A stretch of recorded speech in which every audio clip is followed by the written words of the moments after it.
वाटते पहिला 2.5 वर्षाच्या कारकिर्दीमध्ये अनेक राजकीय गोष्टी घडल्या, विकासाची सगळी कामं थांबली. या काँग्रेसवाल्यांना कधी पूर आल्याचं दिसलं नाही, परंतु 21च्या पुराच्या नंतर या ठिकाणी महाविकास आघाडी सरकार आलं होतं.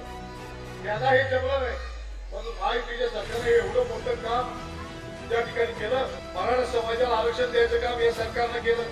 आश्चर्य आहे, एवढ्या मोठ्या महाराष्ट्रामध्ये 5,000 रुपये प्रत्येक कुटुंबामध्ये येणार. काँग्रेसवाले तुम्हाला असं कधी दिलं होतं का? शेती पंपाची बिलं कधी माफ केली होती का? नैसर्गिक आपत्तीच्या वेळी या शासनानं एनडीआरएफच्या नियमाप्रमाणे 15,000 कोटी मदत या 2.5 वर्षामध्ये महाराष्ट्रामध्ये दिली. पूर्ण वीज बिल माफ केलं. आपल्या गावामध्ये 700 खाली लोकांना वीज बिल माफ झालं का? 2009च्या निवडणुकीच्या आधी काँग्रेसनं जाहीरनामा प्रसिद्ध केला होता आणि वीज बिल माफीची घोषणा केली होती. आणि मग याने सांगायला चालू केलं की महाराष्ट्राची तिजोरी संपली, महाराष्ट्र कर्जबाजारी झाला. आता महाराष्ट्र कधी कोण येणार नाही. जाहीरनाम्यामध्ये आम्ही चुकून छापलं गेलो, चुकीचं नाही, चुकून छापलं. हेच आता काँग्रेसवाले काय म्हणतात की ते 2100 देणार आहे, आम्ही 2100 देतो, 3,000 देतो आणि कोर्टात गेला.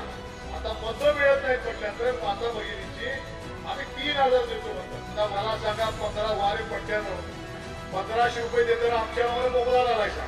हे आमच्या जाहीरनाम्यात प्रिंटिंग मिस्टेक होती. काँग्रेस सारखं खोटं बोलणारा आमचा जाहीरनामा नाही, हे लवाडाच्या घरचं आमंत्रण नाही लक्षात. या सगळ्या गोष्टी करत असताना आमदार म्हणून तुम्ही दिसत असताना कार्यक्षम कोण आहे, अकार्यक्षम कोण आहे त्याची तपासणी करा. लाडक्या बहिणीसाठी महायुतीचं सरकार सत्तेवर आलं की 1500 रुपये ते 2100 रुपये करणार. हे युतीचं माहिती आली तर पुन्हा एकदा शेतकऱ्यांच्या कर्जाच्या अभ्यासाची पाहणी करणार आणि पुन्हा एकदा कर्जमाफीचं धोरण जाहीर करतील आणि शेतकऱ्याचा 7,000 पुरा करणार. स्पेशियस, लक्झुरियस, सगळं मिळेल अगदी मनासारखं.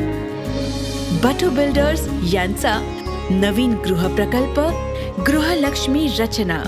2 अंक बघितले.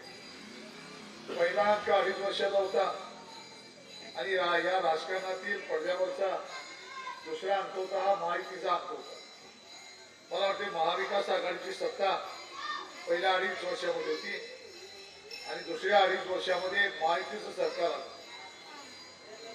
मला वाटते या राज्यामध्ये विधानसभेच्या निवडणुका झाल्या आणि खऱ्या अर्थानं पहिल्यांदा या महाराष्ट्रामध्ये ज्या पक्षांची युती होती त्या पक्षांच्या युती विस्कळीत झाल्या आणि काँग्रेस आणि राष्ट्रवादी बरोबर भाजप शिवसेनेमधून युती तुटून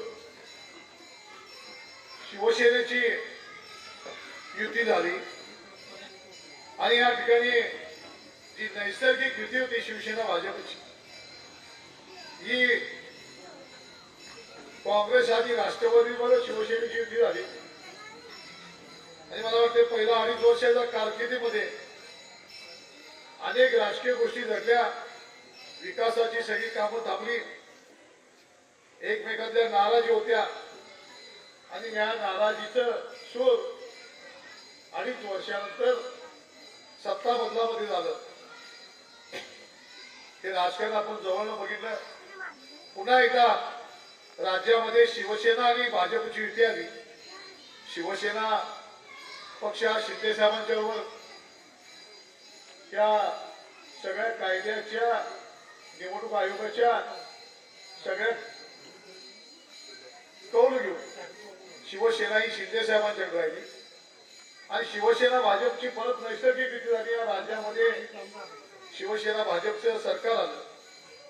आपल्याला कल्पना आहे की पहिल्या 2.5 वर्षामध्ये अनेक गोष्टी थांबल्या गेल्या होत्या.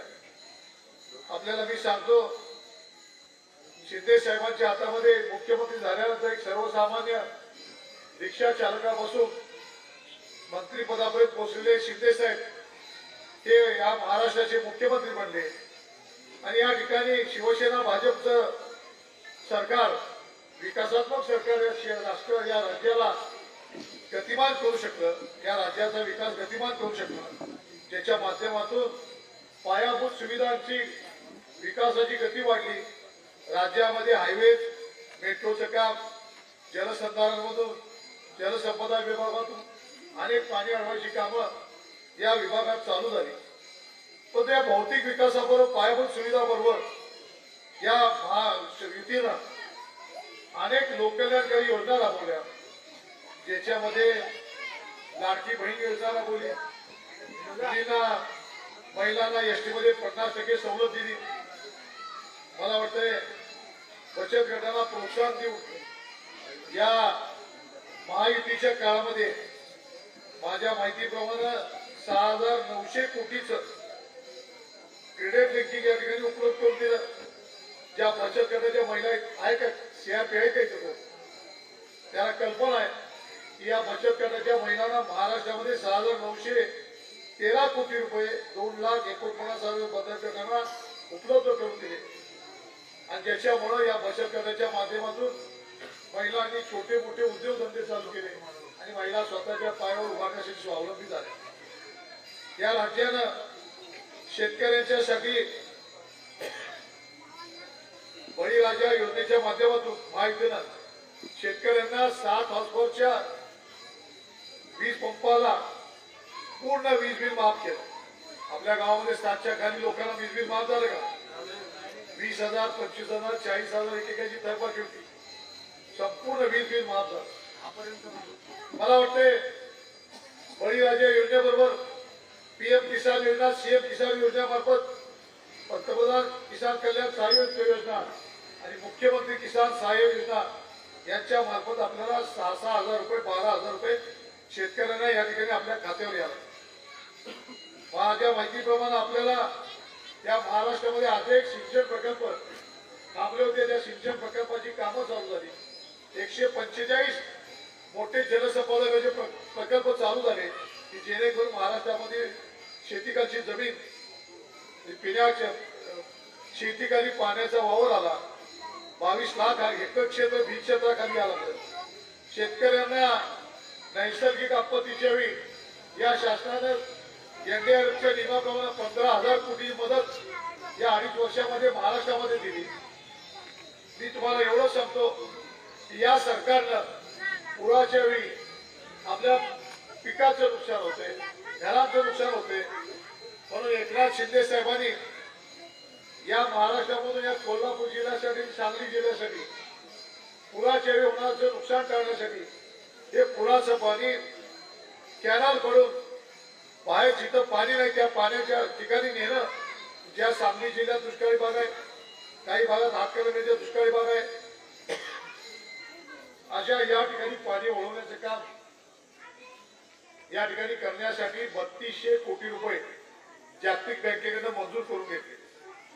आणि या सगळ्याच कामाची सुरुवात आता थोड्या दिवसात होते. आपल्याला कल्पना आहे की या ठिकाणी एक काम झालं तर भविष्यातल्या पुढच्या पिढीला हा पुराचा धोका राहणार नाही. त्या 3200 कोटीचं काम या जागतिक बँकेकडनं लोन मंजूर करून चालू करणार आहेत. त्या जागतिक बँकेची टीम या ठिकाणी पाहणी करून गेली.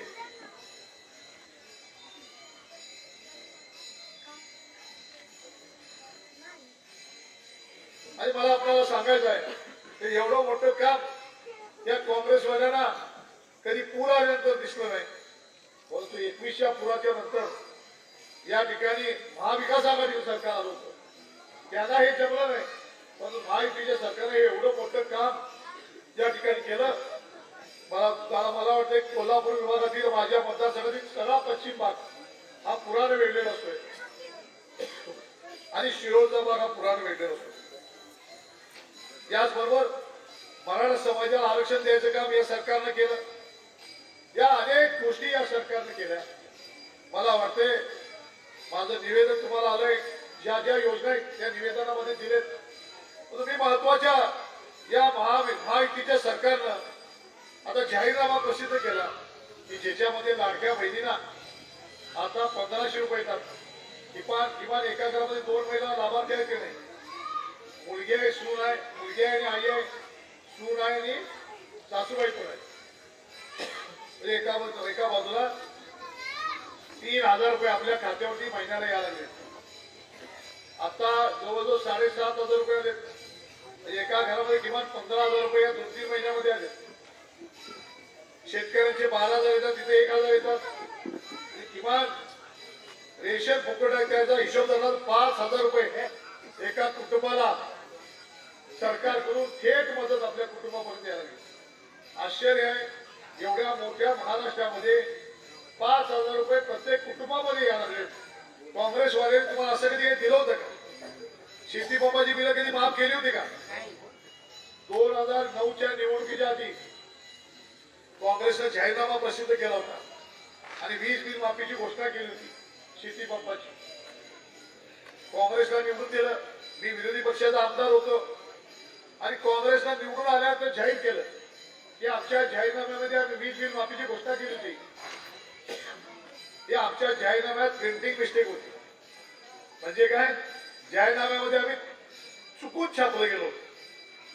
चुकीचं नाही, पांडुरंग शिंदे स्वाभिमानी शेतकरी संघटना स्टेजवर येतात. याचबरोबर आज आमचा जाहीरनामा तसं नाही. लाडक्या बहिणीसाठी महायुतीचं सरकार सत्तेवर आलं की 1,500 रुपये ते 2,100 रुपये करणार. शेतकऱ्यांना 12,000 रुपये 15,000 रुपये सन्मान योजनेचं करणार. सर्वात महत्वाची गोष्ट आहे हे युतीचं महायुती आली तर पुन्हा एकदा शेतकऱ्याच्या कर्जाच्या अभ्यासाची पाहणी करणार आणि पुन्हा एकदा कर्जमाफीचं धोरण जाहीर करतील आणि शेतकऱ्याचा 7,000 पुरा करणार होईल. प्रत्येकाचा अन्न निवारा वृद्ध पेन्शन धारकांना या ठिकाणी 1,500 ते 2,100 रुपये करणार.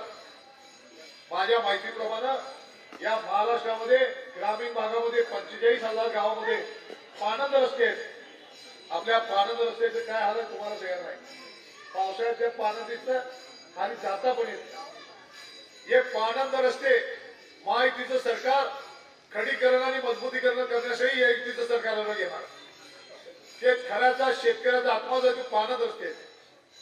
आज अंगणवाडी सेविकेला 15,000 रुपये दिले आणि दुसरी जाहीरनामा दिले की आपल्या येणाऱ्या 20 बिलामध्ये घरगुती लाईटमध्ये 30% कपात होणार आणि 30% रक्कम महाराष्ट्र शासन MSCBला भरणार. एवढ्या मोठ्या जाहीरनाम्यामध्ये या आपण वचनबद्ध नामा या ठिकाणी दिलाय. काँग्रेस सरकार खोटं बोलणारा आमचा जाहीरनामा नाही आहे. युतीचं सरकार आलं तर हे जाहीरनामा सत्यात उतरेल. कारण आता आपण ज्या लोककल्याणकारी योजना राबवल्या त्या सगळ्यात त्याची अंमलबजावणी झाली.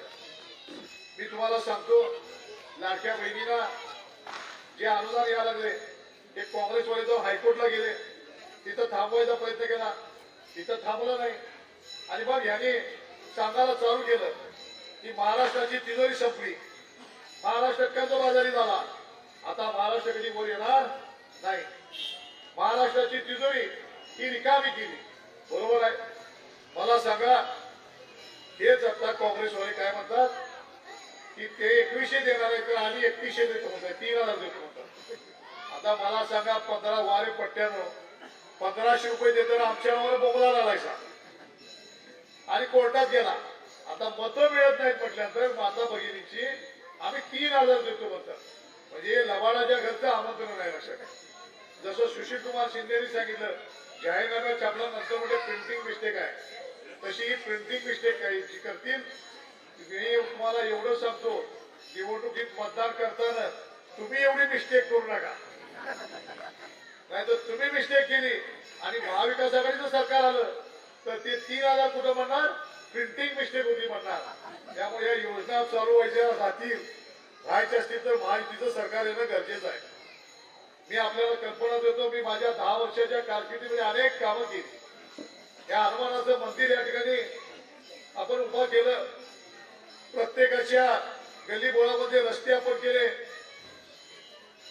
आपण श्रावणबाळ योजनेचे मगाशी विलासरावांनी ज्याचा उल्लेख केला ते या ठिकाणी आपण त्या योजना या ठिकाणी घराघरापर्यंत पोहोचवल्या.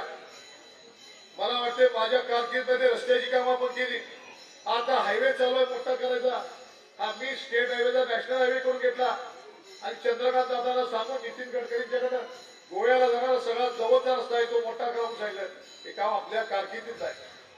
मला सांगा 5 वर्षामध्ये मी आमदार नव्हतो, आता असणारे आमदार यांनी किती वेळा आपल्या गावाला भेट दिली.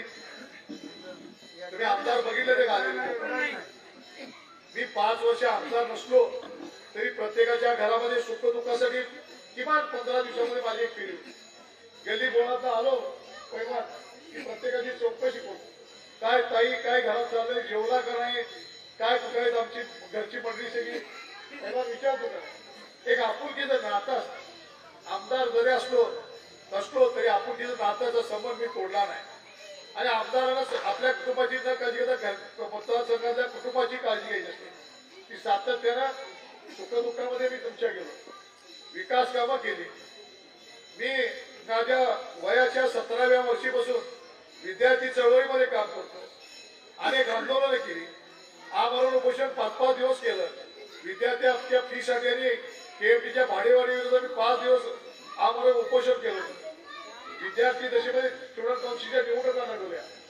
आणि आज कारखान्याच्या माध्यमातून 1994 पासून आज 24 पर्यंत या परिसरामध्ये 30 वर्ष मी काम करतोय. 30 वर्ष झाली. तुमच्या गावामध्ये 15-20 दिवसाला येऊन जातोय, म्हणजे बघा 30 वर्षात किती वेळा आलो असतो. आज मला या मतदारसंघामधला राजकीय सामाजिक जीवनामध्ये काम करत असताना कोण कुठल्या गल्लीला राहतो, कोण कुठं आहे, कुणाचं घर कुठं आहे, कुणाच्या पडद्यात काय इतकं मूळ माहिती आहे. आता माझ्या विरुद्ध उभारलेल्या उमेदवारांनी फक्त गावाची मतदारसंघाच्या नावं सांगावी. बाकीचे ओळखी विसरा. जनार्दन पाटील इथं आले ते सांगतील ते जनार्दन पाटील होता त्या उमेदवाराच्या उलटे उभारले जिल्हा परिषद. तुम्ही सांगा तुमच्या जिल्हा परिषद मतदारसंघात ती उमेदवार किती वेळा येऊन गेले. आणि या सगळ्या गोष्टी करत असताना आमदार म्हणून तुम्ही निवडत असताना कार्यक्षम कोण आहे, अकार्यक्षम कोण आहे याची तपासणी करा. मला वाटतं या सगळ्या गोष्टीचा ओळख करत असताना मी रात्रंदिवस तुमच्या सेवेसाठी आहे. कोपाडेगाव हे मल्लांचं श्रेष्ठ गाव आहे, खेळाडूंचं गाव आहे. मी या ठिकाणी युवराज पाटलांच्या नावानं कुस्ती संकुल आपण केलं. या कुस्ती संकुलाला युवराज पाटलांचं नाव दिलं. नेमबाजी प्रशिक्षण केंद्र या ठिकाणी केली. या ठिकाणी खेळाला वाव दिला. कला क्रीडा सांस्कृतिक क्षेत्राबरोबर रस्त्यावरच्या लढाई केल्या. लोकांच्यावर ज्या ज्यावेळी अन्याय झाला त्यावेळी टोलचं आंदोलन केलं, टोल हद्दपार केला, हद्दपार विरुद्ध आंदोलन केलं, लाईटसाठी मोर्चे काढले. या अनेक आंदोलनांना लोकांच्या हिताचे प्रश्न सोडवण्यासाठी रस्त्यावर उतरून आम्ही आंदोलनं केली. ही माझी कारकीर्द तुमच्या समोर या विभागातली 30 वर्षाची आहे आणि विद्यार्थी चळवळीतली 6 वर्षाची आहे. या सगळ्या गोष्टीचा अनुभव घेऊन येणाऱ्या विधानसभेच्या निवडणुकीमध्ये मी आपल्याला विनंती करतो की धनुष्यबाण चिन्हाजवळचं बटन दाबून मला तुम्ही विजयी करा असं मी या ठिकाणी आवाहन करतो. 20 नोव्हेंबरला मतदान आहे. 20 नोव्हेंबरला आपण मला वाटतंय धनुष्यबाण चिन्हाजवळचं बटन दाबा आणि खऱ्या अर्थाने या योजना चालू ठेवण्यासाठी आपण प्रामाणिकपणे सगळ्यांनी मतदान करा. या गावामध्ये गट तट सगळे बाजूला ठेवा आणि खऱ्या अर्थाने या ठिकाणी विकासासाठी कोण उपयुक्त आहे, कोण लोकप्रतिनिधी जनतेला बरोबर घेऊन जाईल या सर्वांगीण विचार करून मतदानाचा हक्क बजावा. एवढंच या निमित्तानं सांगतो. मी कोपाडेगाव हे सातत्यानं मला आशीर्वाद दिलाय. काही थोड्याफार प्रमाणात गेल्या वर्षी कमी जादा झाला असेल पण सातत्याने या कोपाडे गावाला मला मतामध्ये आघाडी दिलेली आहे. आज स्टेजवर बसलेल्या सर्वांनी आणि संपूर्ण मतदार बंधूंना मी विनंती करतो या निवडणुकीमध्ये आपला आशीर्वादाचा हात जसा 2009 प्रमाणे दिला. आज मतदारसंघामध्ये बदलाचं वातावरण आहे, परिवर्तनाचं वातावरण आहे. आपल्याला जे आपल्याबरोबर गेल्या निवडणुकीत होते सगळे लोक आपल्याबरोबर आहेत. अनेक लोकांचे प्रवेश अजून सुद्धा चालू आहेत. अजून सुद्धा काही प्रवेश ठिकाणी होणार आहेत. तुम्हाला आम्ही 2 दिवसांनी पुन्हा आपल्याचे प्रवेश समजतील. निश्चितपणे लोक या ठिकाणी विस्ताराची वाट बघतात. या विकासाला चालना देण्यासाठी आपण सर्वांनी मला मतदान करावं अशी विनंती करतो आणि तुम्ही माझे 2 शब्द संबोधतो. जय हिंद, जय महाराष्ट्र. अशाच नवनवीन अपडेट पाहण्यासाठी आमच्या KK न्यूज चॅनेलला सबस्क्राईब करा.